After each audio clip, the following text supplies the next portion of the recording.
I wanted to make a follow-up to the last video with the full build of this final limited versus glove. This is the Dream Suppressant A hero.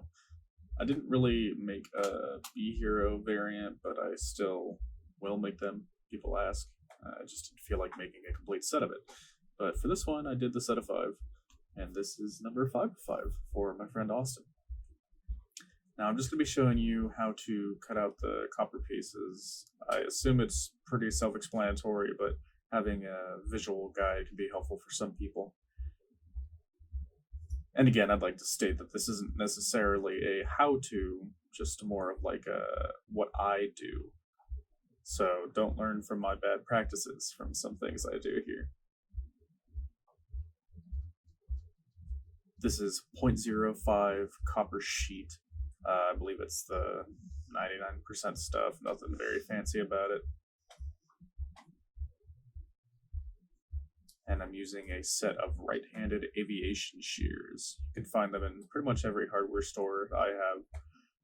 And they are wonderful and the tool I probably hate the most.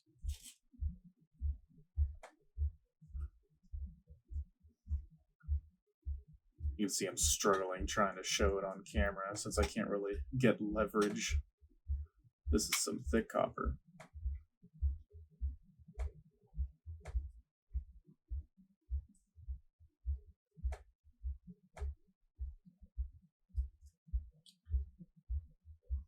And sometimes I don't really cut this top bit off because I just use my sander to straighten these out and make sure they're all straight so that my cut didn't curve at any point.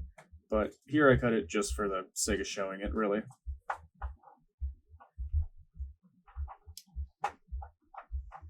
And sometimes the copper will curl and you'll have to move it out of the way. It's very obnoxious.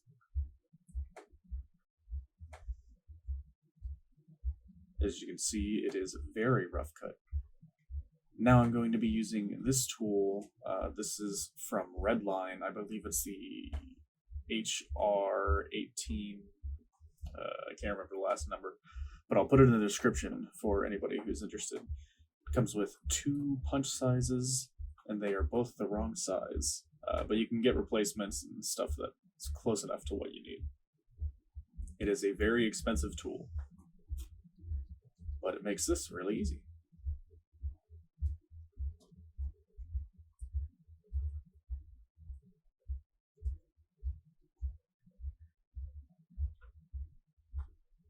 Now I'll just take these pieces over to the bench grinder to clean it up with a Scotch-Brite wheel. This is a wonderful way to bring the pieces into final shape. And if you're wondering why I have a piece of paper on the copper, I find that sometimes when you cut the copper with the pattern drawn directly onto it, it tends to wander a little bit because the copper stretches or gets pulled or whatever while you're cutting. And doing it this way with the paper, it doesn't really do that. The paper doesn't get pulled or like moved by the cutters, so it just seems to be more consistent for me. So for the limited gloves, I do this, and for the non-limited gloves, I do not.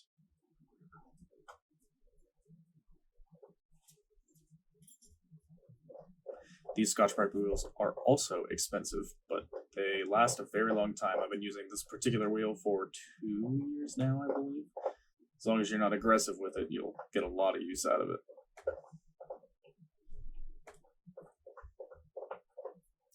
And I'm just going to take my time here and bring the copper to all of the lines that I drew. And then also, a burr forms when you cut, with these types of cutters anyway.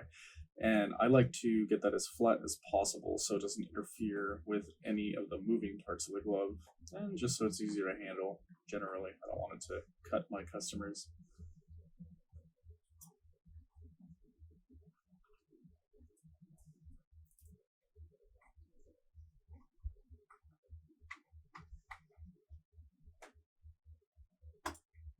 And now I'm just cleaning off the adhesive from that sticker paper. It tends to leave some goo all over the copper, and I want to remove that.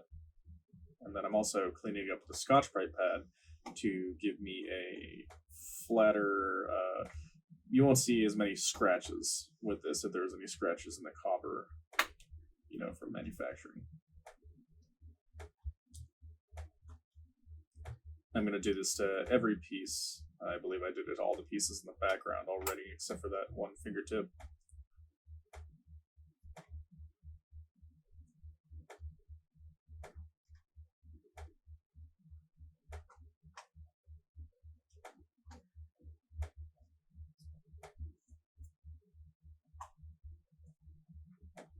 And here you can see the part is clean and basically scratch-free, and that is ready to be all bent up. And I'm going to put this scrap copper somewhere safe. And here you can see all the parts are ready for bending and then future assembly on the blades parts.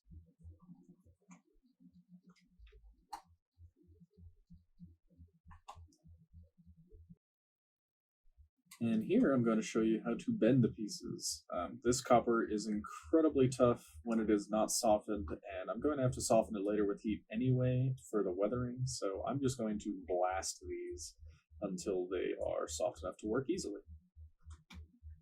You really just want to wait for the copper to turn dark gray. If you don't really care and want to strip the piece anyway later, then you can go full red. But I find it makes it more difficult sometimes if you take it really far. But you do and try whatever works for you.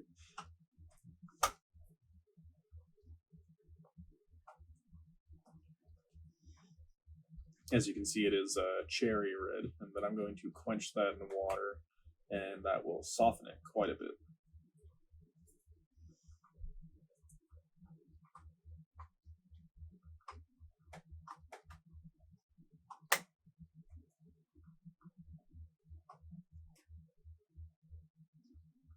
And now I'm just going to try to get it in the exact position I want for bending. This is not how I normally bend things in the vise like this. Normally I do it on my lap and I have a bit more control over it, but camera. And here I'm just going to use what I'm going to call a dead blow hammer, but this is a jewelry hammer.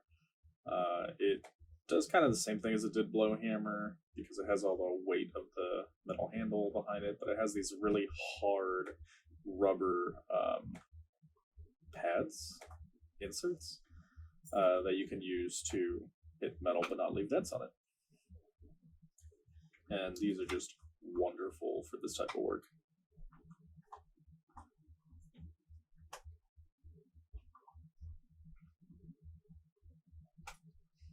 And now it's roughly into shape. And I will bring that in further with pliers and all the various tools. You'll get to see some of it right here.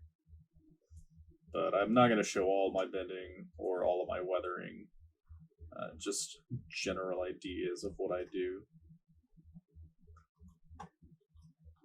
I try to bring those straight, which is what I was showing with my finger there, that this side was still curved.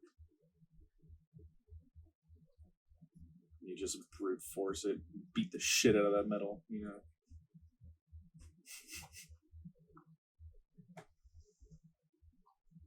And I drew a line here to know generally where I want to bend this piece. And I'm going to use the pliers to get the initial hard line that I want. And then I will flatten that on the back of this vise, which has a flat hammering section. I'm going to bring that bend into where I want it. This is for the ring finger of this glove.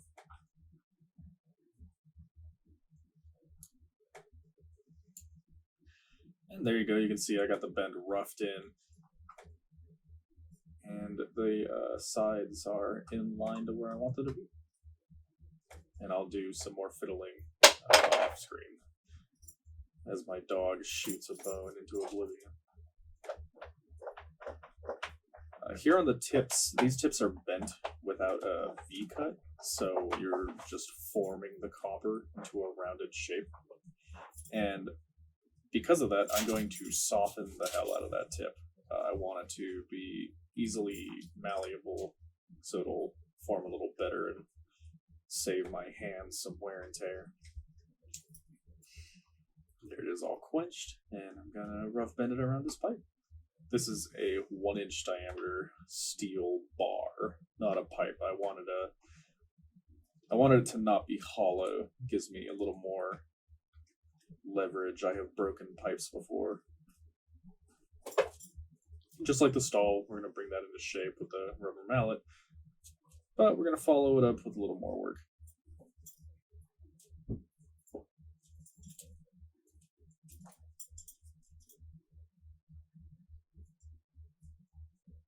Tap, tap, tap.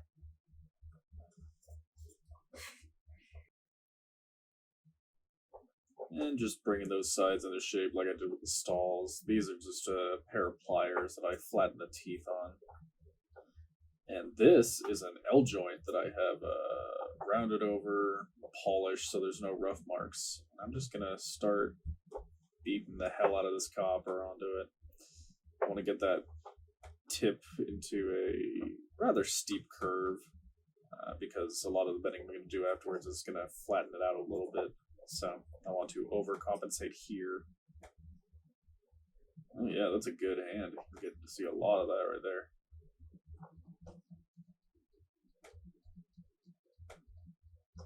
I'm just checking to see if I took it far enough, and now I'm whacking the shit out of it more. And there you go, you can see kind of what I was going for. Now I'm just going to narrow it out on the back of the vise, because the piece kind of flares open as you're doing this. Just a lot of back and forth.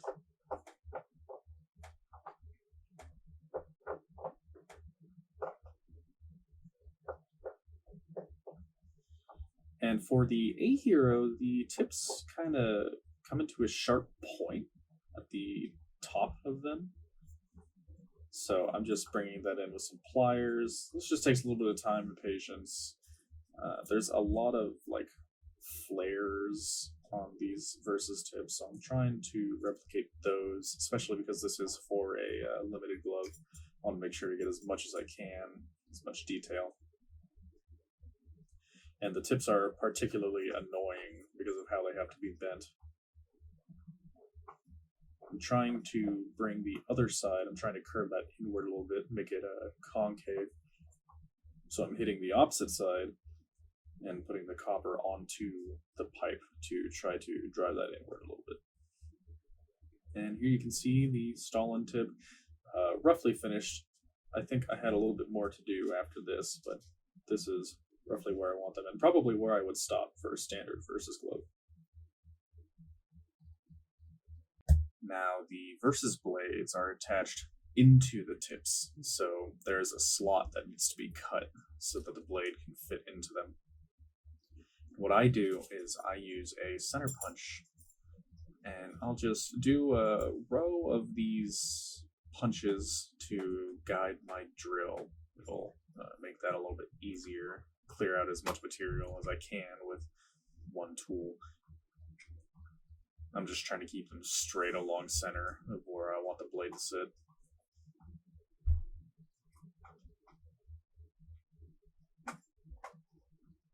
Here you can see they are relatively center. And now I'm going to drill out most of the material with an undersized drill bit, so this is less than 1/8, because the blades are 1/8 inch steel. And this is just going to remove the bulk of what I have to deal with. It's not necessarily the safest way to do this, but it is the fastest way, and I make a lot of these. If I lose a hand, I lose a hand, damn it.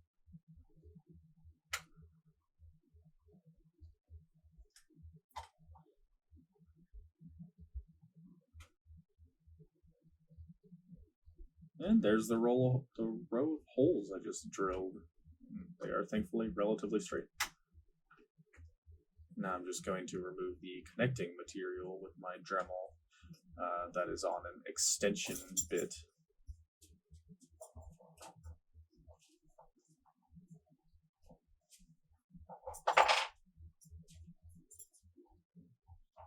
And then for this video, anyway, I will take the sides into spec with a needle file. Normally I might just do it all with the Dremel, but I wanted to show a more precise way to do it, I guess. A more precise and boring way of doing it.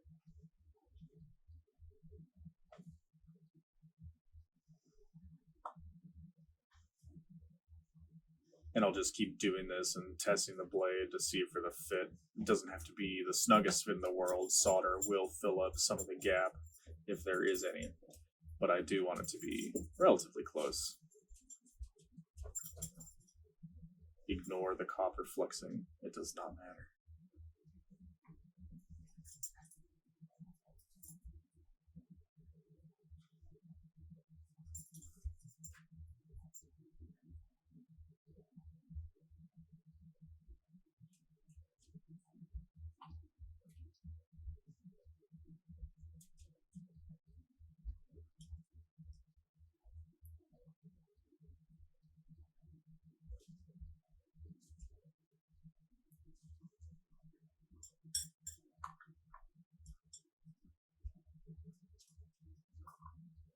And there we go. The fit is close enough. There's not a lot of gap on the tip of the tang that can be easily filled with solder, so I'm happy with that fit.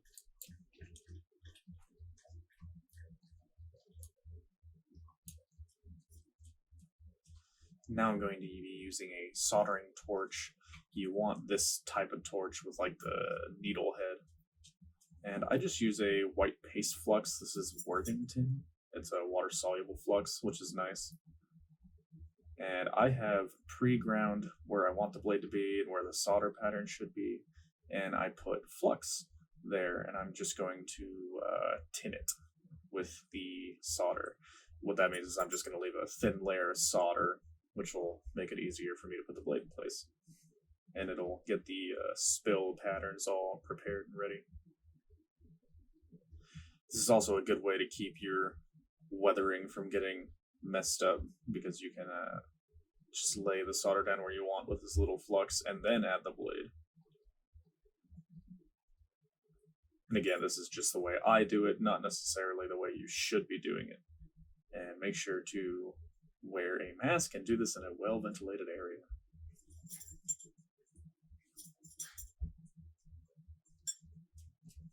And now what I do is I will put flux on the tang of the blade.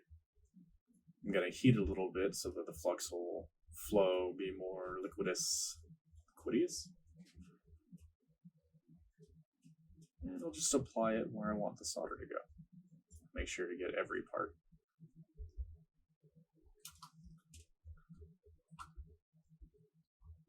And this might look a little weird on camera, but it works really well. What I do here is I try to melt the solder and slot the blade in at the same time. And if I'm heating it right, the solder will melt and flow onto the blade as it gets warm enough from the heat here. And I usually get a very good bond out of it, and it lets me position them a little bit easier.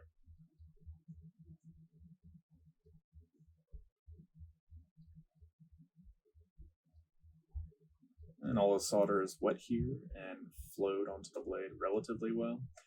Doesn't necessarily matter if you get it all onto the blade for this particular glove, because you're going to have to go underneath the tip and solder there as well. That's just how it was done.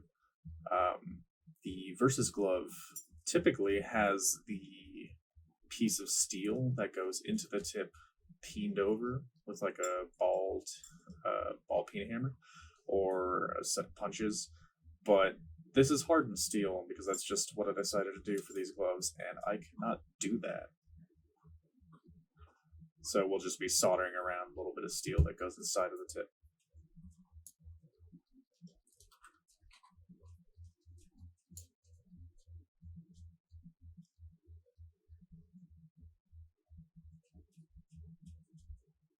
I'm just going to wait for this big glob to become liquid, and then I'll start laying some solder down. You may have to go back with flux and flux again because oxidization sucks. Oh yeah, as I do here. But I just want to make sure all of this solder right here becomes liquid and flows onto the steel and copper. Some of it's already bonded, but it's all globbed up, and I just want to make sure it runs into a thinner layer if possible.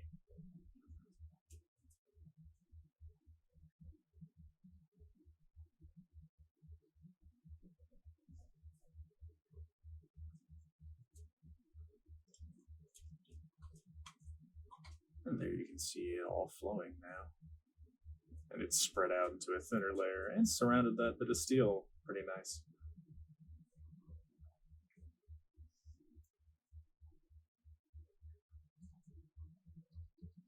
You can see it's gotten a good bond all the way around.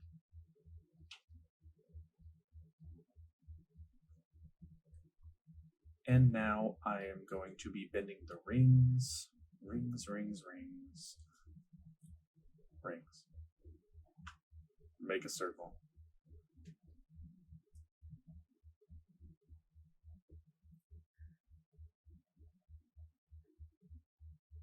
Rings. Ring, ring, ring,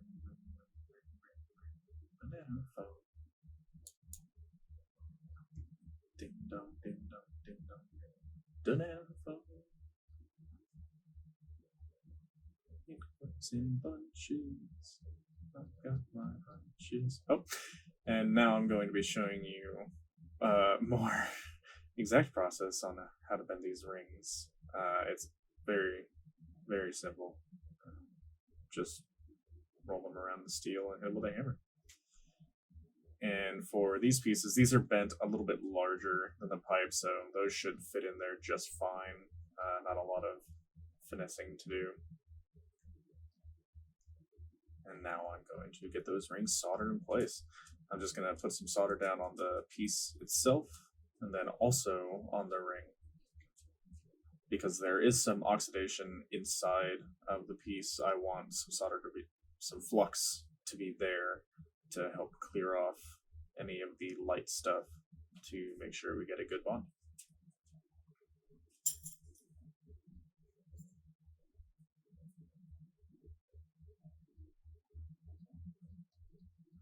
This isn't like plumbing or anything where we have to be crazy about all the cleanliness and make sure we get the perfect bond, but we definitely want a good bond so people can actually wear these and be dumb with them if they wanted to smack stuff around. Hopefully not people, though. Don't do that.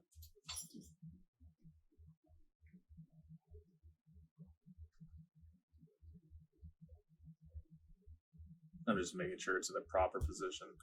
The flux makes everything all slippery, so easy to move out of the position. Now we're going to use that same needle tip torch with some solder, and I believe I said it before, but if I did not, this is Silver Bright solder, Silver Bright 100. It's just a good all-around solder, but you can use anything that is higher in silver content.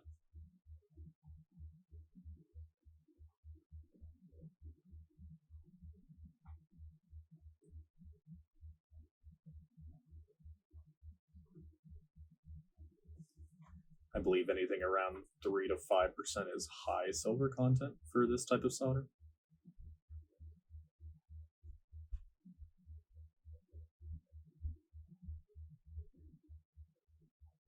Now I'll show you guys the bond we got for this ring.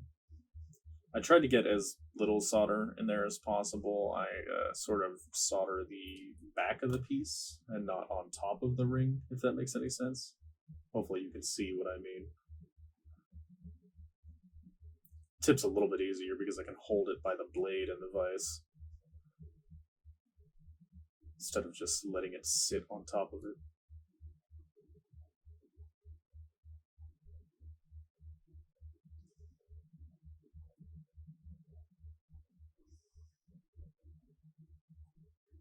And here you might actually be able to see what I meant with the soldering on the inside of the ring rather than the outside.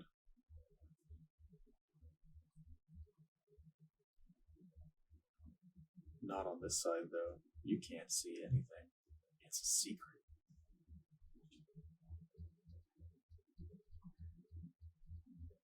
Just picking up some rogue solder there so it doesn't flow all over the place.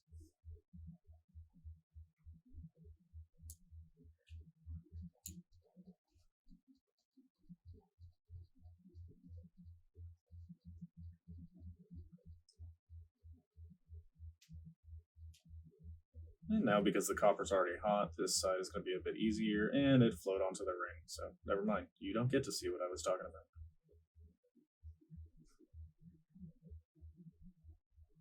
But again, just trying to get as little solder in there as possible so it doesn't bunch up and remove finger space.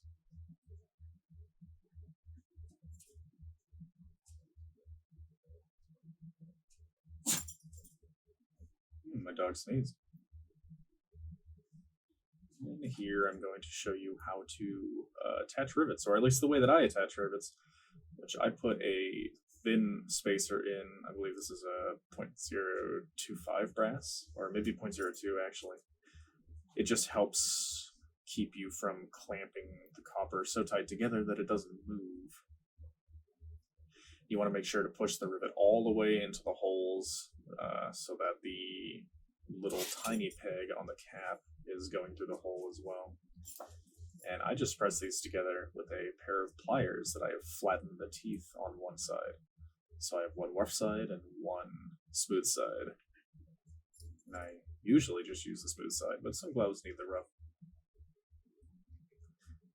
And I'm just adjusting the copper as I'm pulling that spacer out. I can kind of move it left and right to free up a little bit of room if needed. And this is just the best way that I've found to do these types of rivets on these thicker gloves.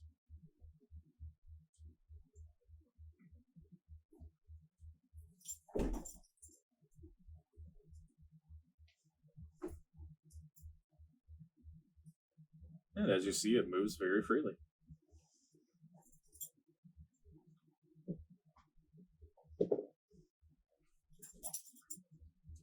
It's for your pinky, you idiot.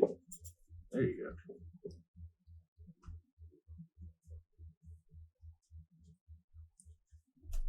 Now here's a step I do that isn't necessarily 100% necessary, but it is something that I like to do on my gloves, and it's trim out the excess leather around the stitching on the inside.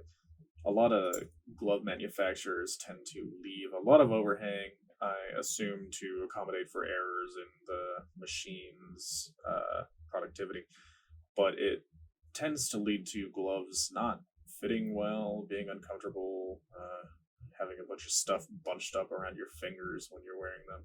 And it makes for a much tighter fit on these gloves that I make. So I tend to remove them. There's very few gloves I don't do this to. Maybe just my cheapest gloves, but even then, as of late, I've been doing it just to make them feel and move better. And it's as simple as it looks. You just go around cutting, don't cut the seams. If you do, sew them back up.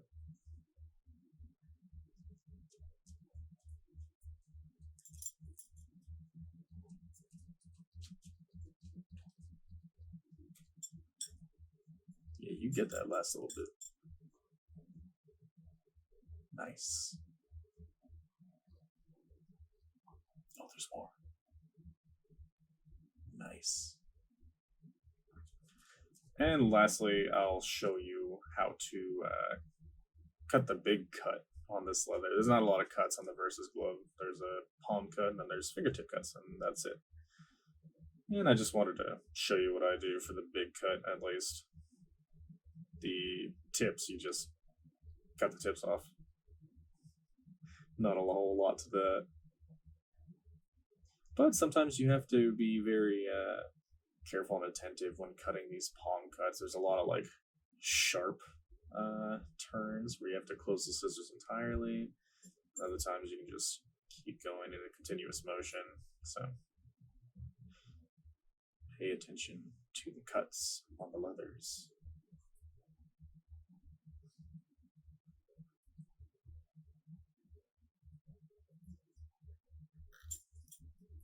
These are some wonderful spring-loaded shears that I've found that make this job incredibly easy. If you're using a razor blade or just normal scissors, I am very sorry for you.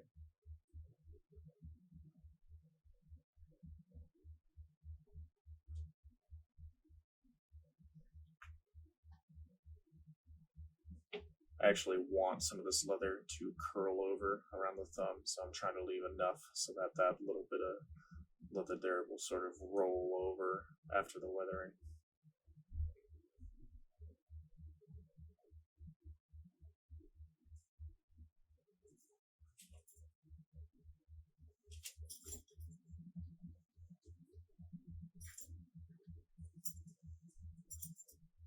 And that's about it. That's the big old cut in the versus leather. That's what it looks like to cut it, and that's what it looks like without the tips cut, I guess. Now, one thing I'm not going to do is show you the weathering of the leather. I have to keep some trade secrets, and really anything that'll stain clothing will work for this.